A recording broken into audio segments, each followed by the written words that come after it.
Hello दोस्तों, नमस्कार। आज हम एक ऐसे देश के बारे में बात करने वाले हैं जहाँ अपना कोई हवाई अड्डा नहीं, और बात करेंगे आज के कुछ फेमस जगहों के बारे में और इंटरेस्टिंग फैक्ट के बारे में। तो चलिए शुरू करते हैं। थिम्पू एक ऐसी जगह है जहाँ पर घूमने का एक अलग ही आनंद है। भूटान में स्थित थिम्पू शहर यहाँ का सबसे बड़ा और सबसे आधुनिक शहर है। यह एक बजट फ्रेंडली प्लेस है जो आपको इस देश के सामाजिक सांस्कृतिक पहलुओं से रूबरू कराते हैं। आप यहाँ पर फार्म स्टे में रहने से लेकर स्थानीय फूड को टेस्ट करने तक और कई बेहतरीन चीजों का आनंद ले सकते हैं।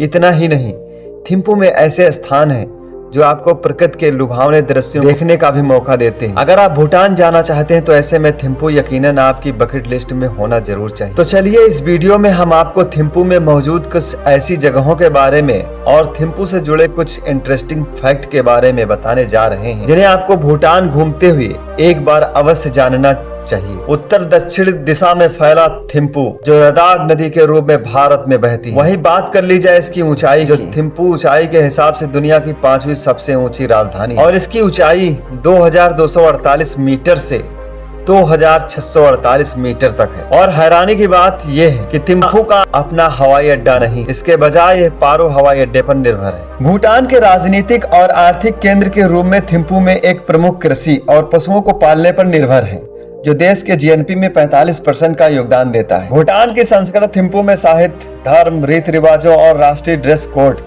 मठों की मठवासी प्रथाओं, संगीत और डांस और मीडिया में पूरी तरह से परिलक्षित होती है। ये 4 दिवसीय त्योहार है जो हर साल सितंबर या अक्टूबर में भूटानी कैलेंडर के अनुरूप तिथियों पर आयोजित किया जाता है। वहीं 1961 में थिम्पू आधिकारिक तौर पर भूटान की राजधानी बन गया। बात कर लेते हैं इसकी जनसंख्या घनत्व के बारे में। तो 31 मई 2005 की जनगणना के अनुसार शहर की जनसंख्या 3029 प्रति वर्ग किलोमीटर के घनत्व या डेंसिटी के 79,150, जो पूरे जिले में 1843 वर्ग किलोमीटर क्षेत्र में 92,929 थी। 2010 में जिले के लिए अनुमानित आंकड़ा 1,04,200 था। 2011 में शहर की जनसंख्या लगभग 91,000। वहीं बात कर ले जाए इस शहर के क्षेत्रफल के बारे में तो 38.3% गैर आवासीय क्षेत्र में, शहर के 9.3% में प्रशासनिक भवन, 4% में कमर्शियल प्रतिष्ठान और 10.1% में स्वास्थ्य शैक्षिक संस्थागत संरचनाएं हैं। वहीं शहर का शेष 32.5% खाली भूमि के साथ बिखरे हुए खुले स्थानों का निर्माण करता है, जिसे भविष्य की किसी भी योजना और विस्तार में संरक्षित करने की आवश्यकता रखता है। विश्व की एकमात्र राजधानी, यहाँ कोई ट्रैफिक लाइट नहीं।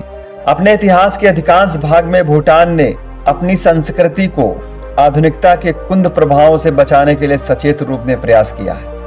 थिम्पू पारंपरिक भूटानी कला, वास्तुकला, संस्कृति और परंपरा का भंडार है, और इसे बढ़कर अभी भी इतना जातीय और लकड़ी के घर, कंक्रीट की इमारतों के साथ साथ खड़े हैं और सभी को पारंपरिक भूटानी शैलियों से चित्रित और निर्मित किया गया है। थिम्पू भी बौद्ध धर्म में आनंद लेता है। सर्वोच्च धर्म और जीवन शैली के रूप में बौद्ध धर्म 8वीं शताब्दी में भूटान में पेश किया गया था, जब भारतीय बौद्ध भिक्षु पद्म संभव भूटान आए और कई मठों की स्थापना। थिम्पू के आसपास के पूरे क्षेत्र में विभिन्न स्तरों के उत्कृष्ट ट्रैकिंग मार्ग हैं, जो लंबी पैदल यात्रा, ट्रैकिंग, रिवर राफ्टिंग और वन्य जीव घूमने के पर्याप्त अवसर प्रदान करते हैं। थिम्पू में विभिन्न पर्यटक आकर्षक चीजें मिलने वाली हैं। थिम्पू में बहुत सारी धार्मिक इमारतें हैं जिनका निर्माण यहाँ के सदियों से किया गया था, और इनमें चांगा खांगा लंखांग मंदिर शामिल है, जो 15वीं शताब्दी में बनाया गया था।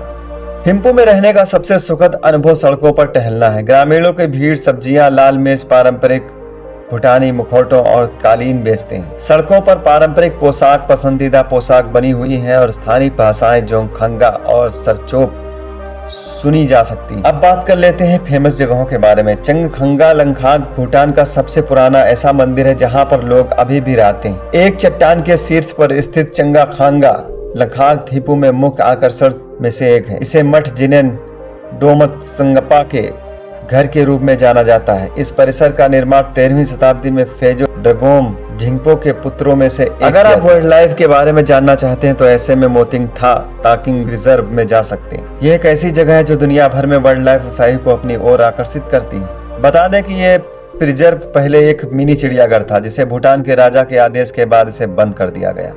यहाँ के राजा ने महसूस किया कि जानवरों को एक सीमित स्थान में प्रतिबंधित करना बौद्ध धर्म की नैतिकता के खिलाफ है। बाद में सभी जानवरों को छोड़ दिया गया, लेकिन आश्चर्यजनक रूप से उन्होंने क्षेत्र छोड़ने से इनकार कर दिया और पालतू बन गए। मोती थांग ताकिन प्रिजर्व में आप कुछ भौंकने वाले हिरण और सांभर भी देख सकते हैं। सिंपली भूटान म्यूजियम एक लिविंग म्यूजियम है जो इंटरनेशनल टूरिस्ट को भूटान के इतिहास, संस्कृत, लोगों और भोजन का एक ही स्थान पर प्रामाणिक अनुभव प्रदान करता है। इस म्यूजियम का दौरा करना थिम्पू में करने वाली बेहतरीन चीजों में से एक माना जाता है। इस म्यूजियम को देखने के लिए थिम्पू में करने वाली बेहतरीन चीजों में से एक माना जाता है। दिलचस्प बात यह है कि म्यूजियम का गठन युवाओं के एक समूह द्वारा किया जाता है जिन्हें देश के भावी नेता माना जाता है। सिंपली भूटान म्यूजियम में आपको प्रामाणिक भूटानी जीवन के बारे में विस्तार से बताया जाता है। यहाँ पर आप पारंपरिक गीत, डांस, खेती और कई अन्य चीजें सीखेंगे जो आपको देश के विभिन्न पहलुओं को समझने में मदद मिलेगी। थिम्पू में 30 किलोमीटर की दूरी पर लंपेरी में स्थित एक भूटान का अब तक का सबसे पहला बॉटनिकल गार्डन है। 120 वर्ग किलोमीटर के क्षेत्र में फैला बॉटनिकल गार्डन 2100 मीटर और 3700 मीटर की सीमा के बीच स्थित है। यह वास्तव में गार्डनिंग एक्टिविटीज के लिए एक ट्रेनिंग सेंटर के रूप में भी पॉपुलर है। ये गार्डन 3 पहाड़ियों हिलेला, दोचुला और सिंचुला के त्रिसंगम पर स्थित है। बॉटनिकल गार्डन 1999 में स्थापित किया गया था। यहाँ कई दुर्लभ पौधों की 500 से ज्यादा प्रजातियां पाई जाती हैं। बगीचे में एक झील भी है जिसे बेहद ही पवित्र माना जाता है। तो अब आप जब भी भूटान जाए तो खूबसूरत शहर थिम्पू में इन जगहों पर घूमना न भूलें। इस वीडियो के बारे में अपनी राय हमें कमेंट बॉक्स में जरूर बताएं। साथ ही अगर आपको ये वीडियो पसंद आया है तो इसे शेयर करें और हमारे वीडियो को लाइक कर दें। अभी तक हमारे चैनल को सब्सक्राइब नहीं किया है तो सब्सक्राइब कर लें ताकि हम ऐसी ही इंफॉर्मेटिव वीडियो आप तक पहुंचाते हैं आसानी से और जल्दी। तो मिलते हैं अगले वीडियो में, तब तक देखते रहो, मस्त रहो। धन्यवाद।